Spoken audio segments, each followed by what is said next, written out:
This is electronic rhythm.com.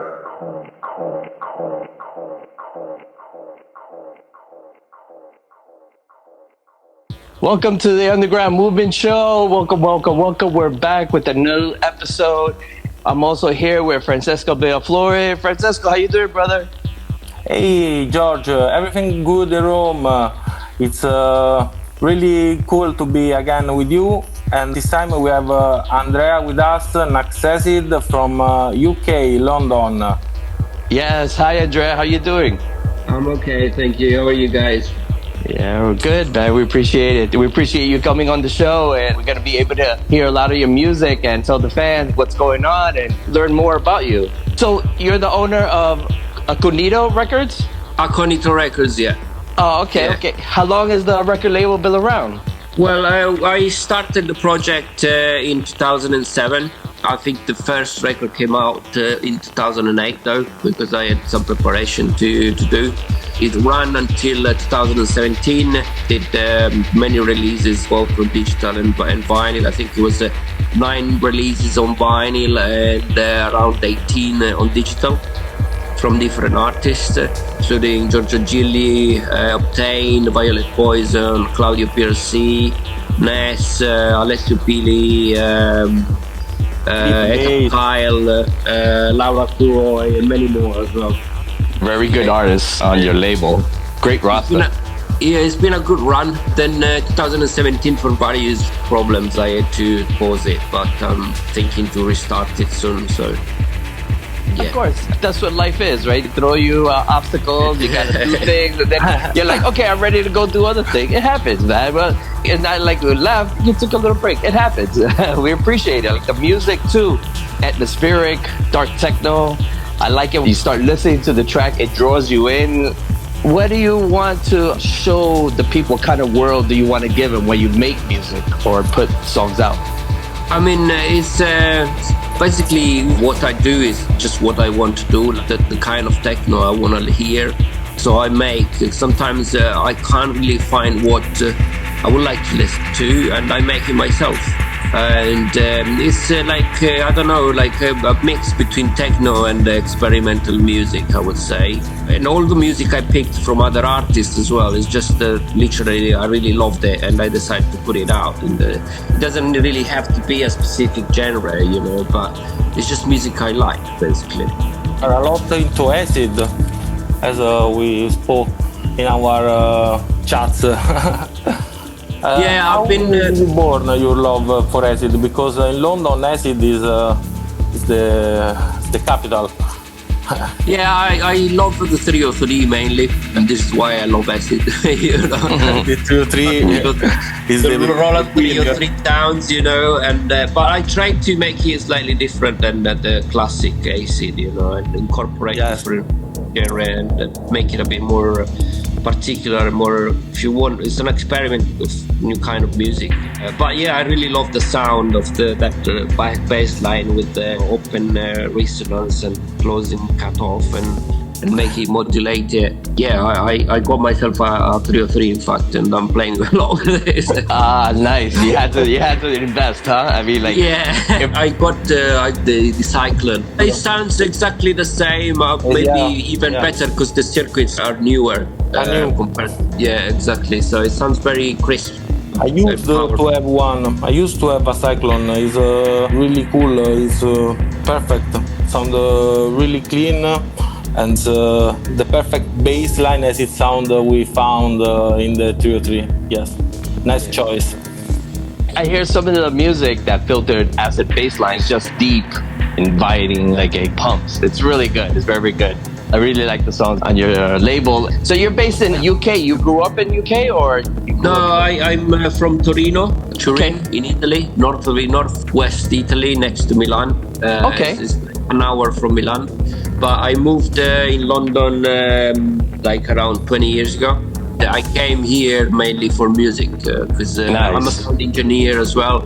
I lived in Rome for a short period of 3 years, working as a sound engineer. Then I moved here. I studied in London Sonic Arts, which is if you want to simplify a bit, is basically media arts like installations and stuff like that. Mixing video, audio, visual, electroacoustic music, and more experimental kind of stuff between art, music, performances. So that's the thing. You've been doing this for a very long time. Going to school, you already knew what you wanted to do. It shows that you really put your time and energy into trying to build something.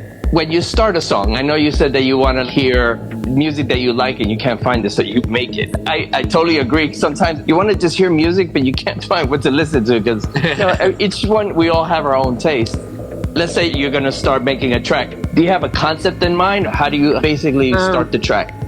It depends on my mood, I would say. Sometimes I want to maybe create a very good bass line, grooves with the kick, so I start from there. Sometimes maybe I'll try to find a melody. Depends what kind of mood I am. Sometimes I prefer to create techno. Sometimes I do like a lot of electronic music as well, like A15, for example. Yes. A bit more broken beat, so, and I released some of that stuff as well on Aconito Records.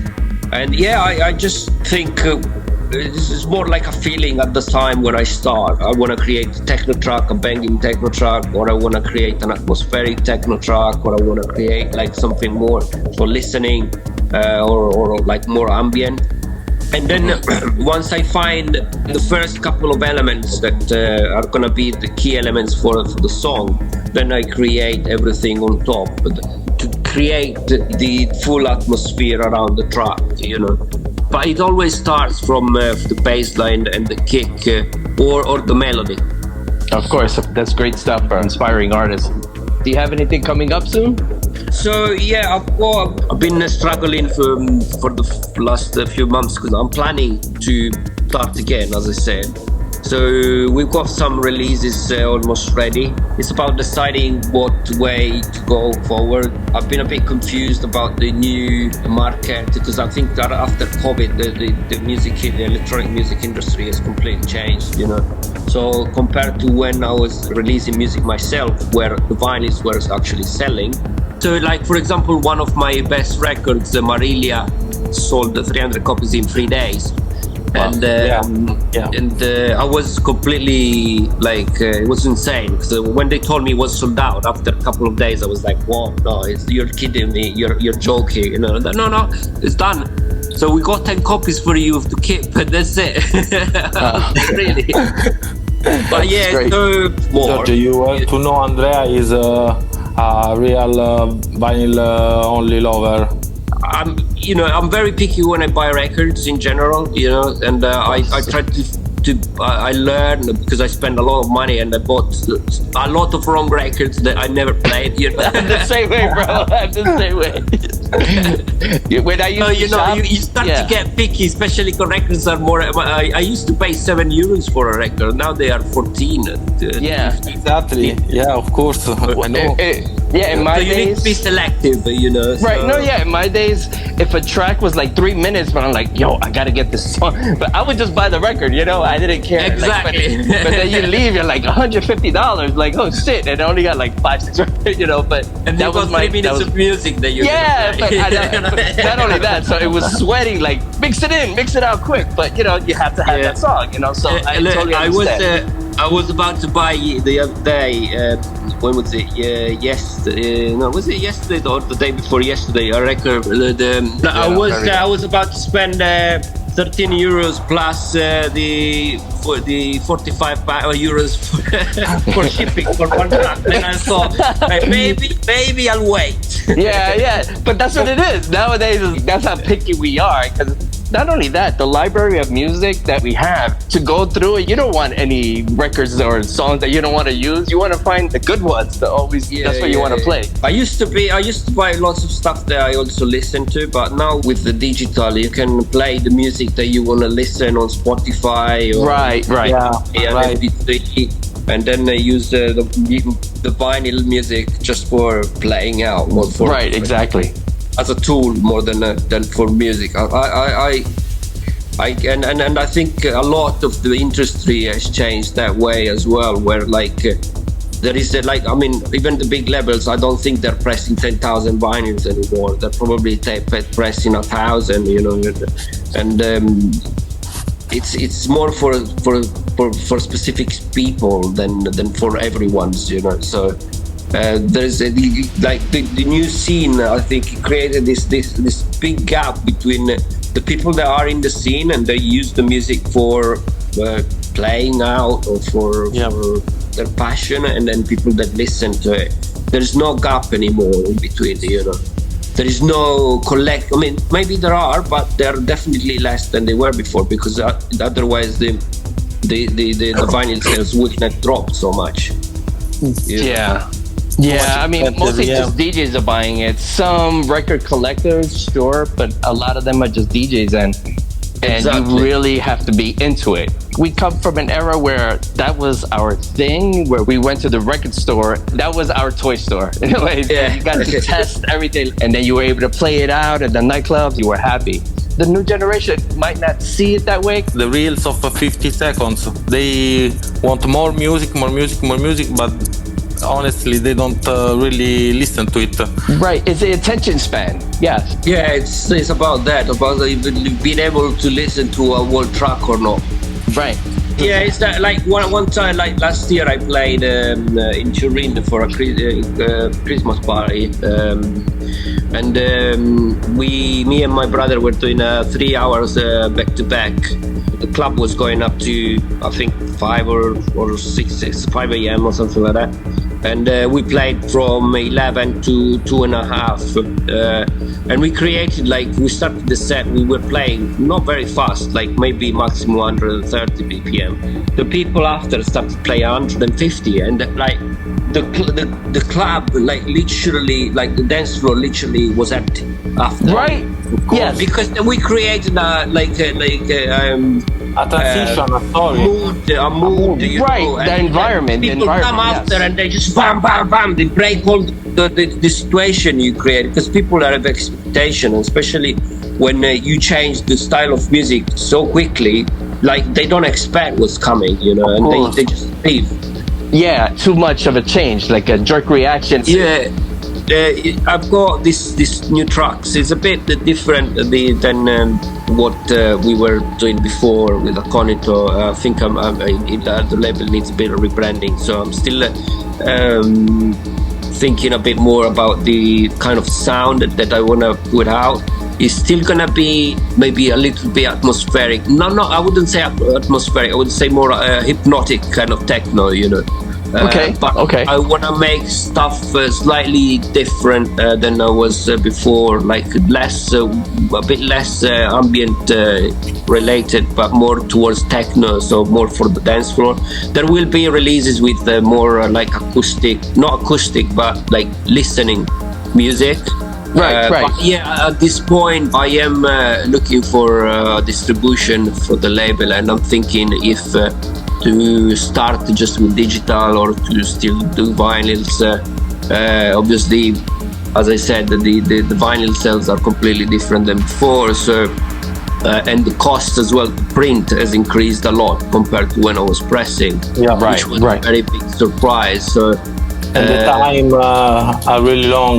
The times are really long. And so I've got, like, more or less we're almost there, but it takes time. When I opened Aconito Records the first time, it took me a couple of years to set everything up, to find the logo, the name, you know. Now, obviously, I'm a bit in a more advanced stage because I've got more experience and I've done many releases on my label and other labels. So, but I want to rebrand a bit my style of music as well, a little bit. So I want to make it, some of the releases are going to be more towards the dance floor and some others are going to be more towards just the listening.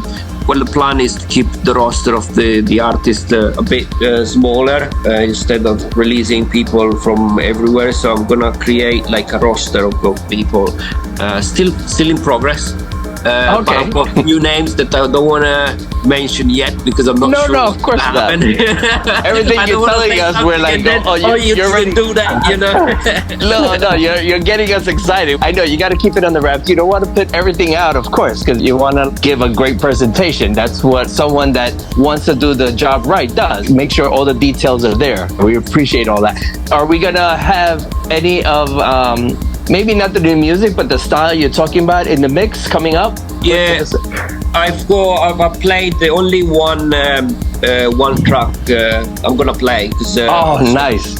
One track which is I can say, you know, it's gonna be there, so I can say that. It's cool. gonna be Synthetic Nature, which is gonna be the first track of the set. Okay, great. That's amazing. Good to know. But then it's gonna be more towards the new kind of stuff I like. So it's gonna be like slightly faster than I used to play, because my set were around 125, 128 BPM, and this is gonna be slightly faster. So probably around 130 something, or yeah. Well, looking forward to it. We're all I know the listeners really want to hear what's going on. It's gonna more have peak time. More some peak time stuff. Or peak time. Peak time? Peak time Well, I stuff. wouldn't say More proper peak time, but yeah, definitely groovy. Groovy, exactly. Oh, that's cool. We're really excited to hear that. And also everything that you're doing, we're very excited and happy for you. We want to wish you the best luck for that project that you're putting together. That's amazing. Oh, yeah, thank you. I'm trying. It's very hard work. No, we understand. And I know your fans are like looking forward to hearing what you're doing, bringing back Aconito Records. So yeah, that's the plan. You know, is our work understanding the new industry, I think, because there is a lot changing, and it's changed already as well. Even the big names, you can see all these DJs like DWS1 or other big names always saying something about how it is now, how it was supposed to be. And for me, that, you know, I started raving when I was like 16 or something like that. Now I'm 42. Oh, I could see that I started playing music when I was around 18 at rave parties, and the crowd compared to now is different. You know, they expect. You know, I don't want to talk about badly about the industry, because there is a lot of good artists as well. But you know, of course, it's just very different the way that people approach to music. Sometimes I don't think that people are interested in the music, but they're more interested in the Instagram character or something like that. Well, that's why I feel that we do these shows, because we try to stay true to the music. Because for us, I feel like I've been doing this for a long time. I know Francisco has too.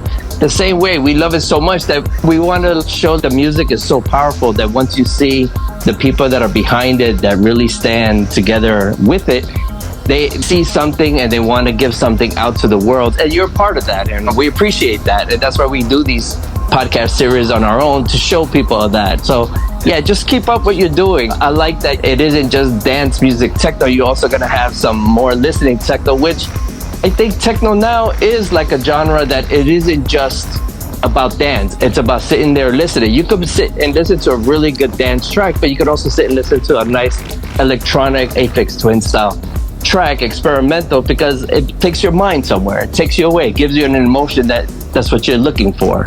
So we're looking forward to hearing what you have. That's what music does, isn't it? It's all about pushing emotion, creating emotion, and for the artist is to put your emotion somewhere, isn't it?